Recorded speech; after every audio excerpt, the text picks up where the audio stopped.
उर्मिलेश संवाद के इस खास एपिसोड में आपका स्वागत है। हमने देखा दोस्तों कि इस बार जो 5 राज्यों के चुनाव हुए हैं, अभी तेलंगाना का बाकी है, राजस्थान का भी बाकी है। उसमें एटलीस्ट मैं तेलंगाना के बारे में, छत्तीसगढ़ के बारे में, मध्य प्रदेश और राजस्थान 4 राज्यों के बारे में कह सकता हूं कि देश के आज़ादी की लड़ाई के दौरान के बहुत सारे नेताओं की चर्चा हुई। जब पक्ष के या विपक्ष के नेता भाषण करते हैं, रैलियों में, सभाओं में, लोगों के बीच जाते हैं तो बड़े बड़े नेताओं की चर्चा भी करते हैं, अलग अलग संदर्भों में करते हैं। लेकिन मैंने देखा कि अगर एक काउंट किया जाए, गणना की जाए कि किस नेता की सबसे ज़्यादा चर्चा हुई, तो इन 4 राज्यों के चुनाव में जिस एक नेता की सर्वाधिक चर्चा की गई है वो है डॉक्टर B.R. अम्बेडकर। जी हाँ, भारत के संविधान के प्रारूप जो समिति थी उसके चेयरमैन डॉक्टर B.R. अम्बेडकर की चर्चा इधर के उधर के हर पक्ष, हर दल के लोग करते रहे हैं और अभी भी कर रहे हैं। एफर्मेटिव एक्शन की बात आती है, आरक्षण की बात आती है, सामाजिक न्याय की बात आती है, समानता की बात आती है, संविधान की बात आती है, लोकतंत्र की बात आती है। हर बार नेतागण विभिन्न पॉलिटिकल पार्टीज के वो डॉक्टर B.R. अम्बेडकर की चर्चा करते हैं। और मैंने ये भी देखा कि जो मौजूदा सत्ताधारी दल है उसके नेता, टॉप लीडर्स, वे जब कभी B.R. अम्बेडकर की चर्चा करते हैं तो जो मौजूदा विपक्षी मुख्य दल है कांग्रेस पार्टी, जिससे उसका मुकाबला है इन चुनाव में, तेलंगाना हो या छत्तीसगढ़ हो, मध्य प्रदेश हो, राजस्थान हो, हर जगह कमोबेश भारतीय जनता पार्टी के नेता सबसे अधिक जो हमला करते हैं वो कांग्रेस पर करते हैं। तो कांग्रेस के नेताओं को एक तरह से डिफेंसिव में डालने के लिए या उनको किसी जवाब के बगैर कर देने के लिए कि उनको जवाब देते न बने, ऐसे ऐसे हमले किए और उसमें अंबेडकर का भी सहारा लिया गया। जैसे मुझे याद आ रहा है कि सत्ता पक्ष के एक बड़े टॉप लीडर्स ने कई 2-3 टॉप लीडर्स ने अलग अलग मौकों पर बार बार ये कहा कि कांग्रेस पार्टी ने बाबा साहब B.R. अम्बेडकर को चुनाव में, लोकसभा चुनाव में हराने का काम किया। फिर कहा कि उनको कॉन्स्टिट्यूएंट असेंबली में आने से रोका, बहुत सारी बातें कही। यह भी कहा कि डॉक्टर B.R. अम्बेडकर को कांग्रेस पार्टी का लंबा शासन चला लेकिन भारत रत्न नहीं दिया।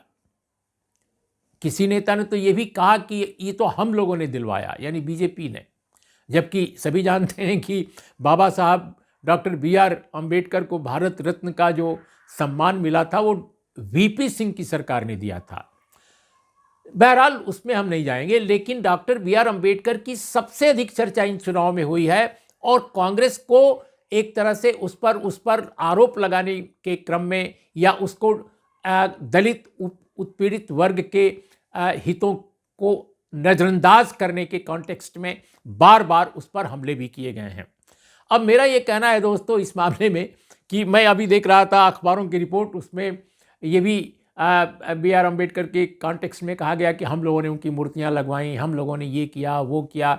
लेकिन मेरे दिमाग में एक बात आई कि डॉक्टर B.R. अम्बेडकर जिस तरह की शख्सियत थे,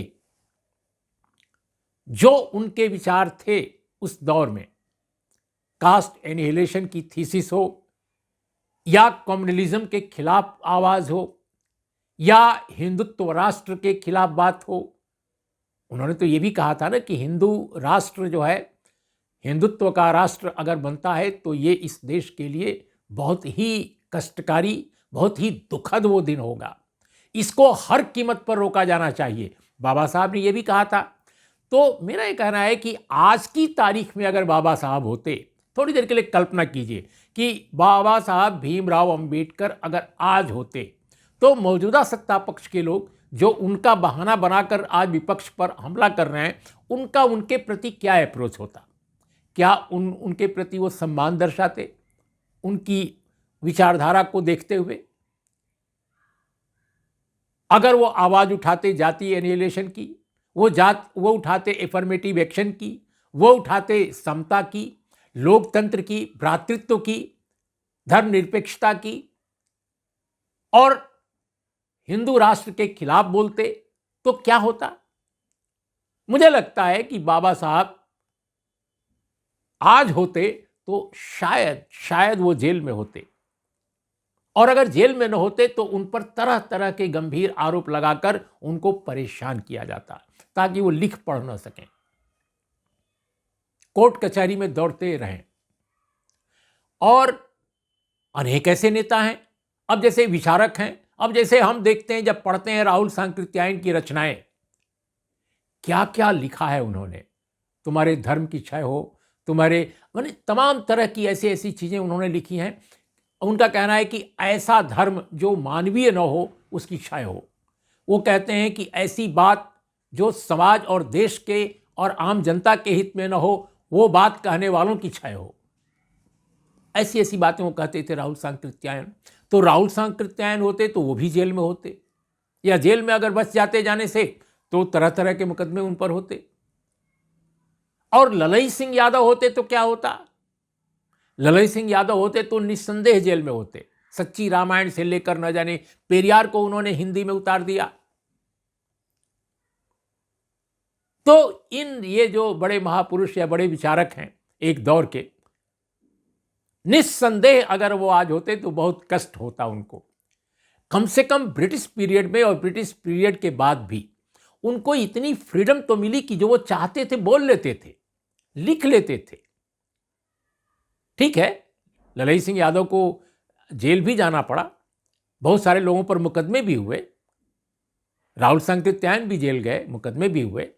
लेकिन हमारा ये कहना है कि कम से कम वे लोग उस दौर में जो चाहते थे वो कह लेते थे, और अभिव्यक्ति की आज़ादी उनको इतनी जरूर मिली थी या उन्होंने हासिल कर ली थी लड़कर।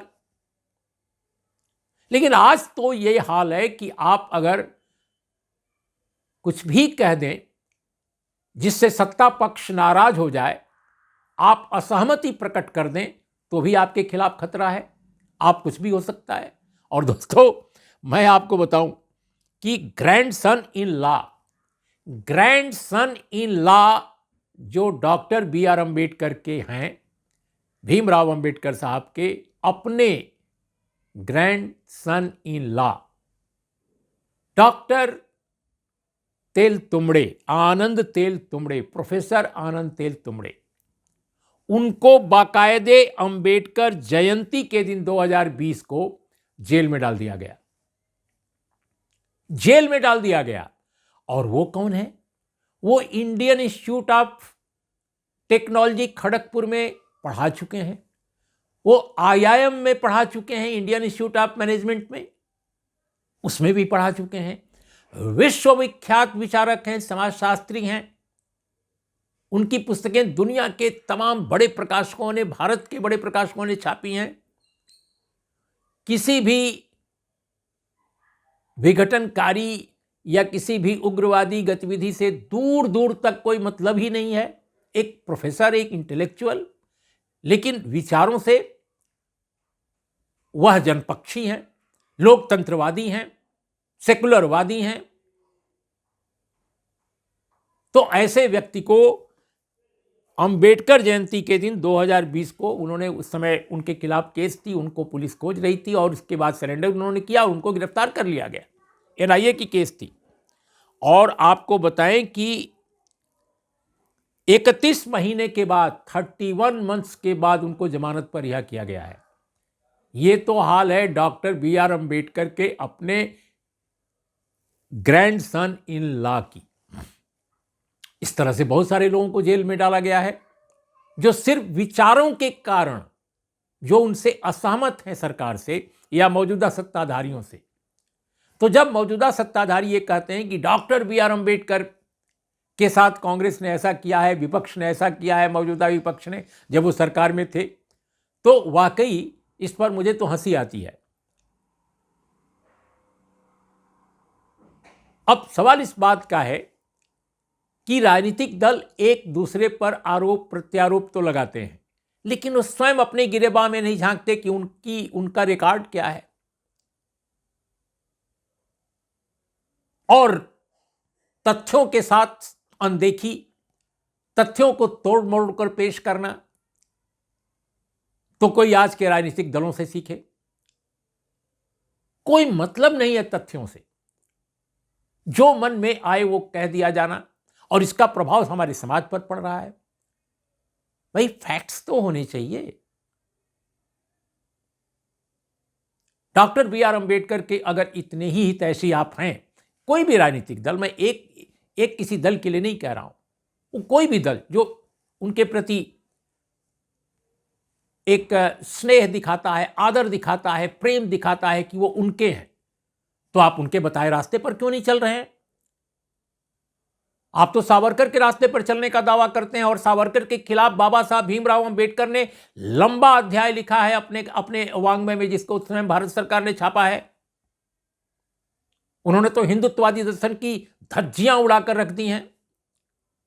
तो आप डॉक्टर बी आर अंबेडकर के प्रति भी सदाशयता दिखाते हैं और साथ में सावरकर को भी पूछते हैं। अनोखी बात है। तो इसीलिए दोस्तों आज हमारा ये कहना था कि जब मैं देख रहा था पॉलिटिकल टॉप लीडर्स का ये कहना कि बाबा साहब के साथ बड़ा अन्याय किया गया, हमने उनके साथ न्याय किया गया, तो थोड़ा सा मुझे तथ्यों को खंगालने की इच्छा हुई, और वो मैंने तथ्य खंगाल कर आपके सामने रखे हैं। आपको कैसा लगा ज़रूर बताइएगा। नमस्कार, आदाब, सत श्री अकाल। और हमारा चैनल बिल्कुल नया है दोस्तों, आप देखिए, हम कोशिश करते हैं कि तथ्य के साथ कोई खिलवाड़ न हो, साफ साफ चीज़ें कही जाएं, लेकिन विवेक सम्मत हों, समाज और जनता के पक्ष की हों। तो आज बस इतना ही। नमस्कार, आदाब, सत श्री अकाल।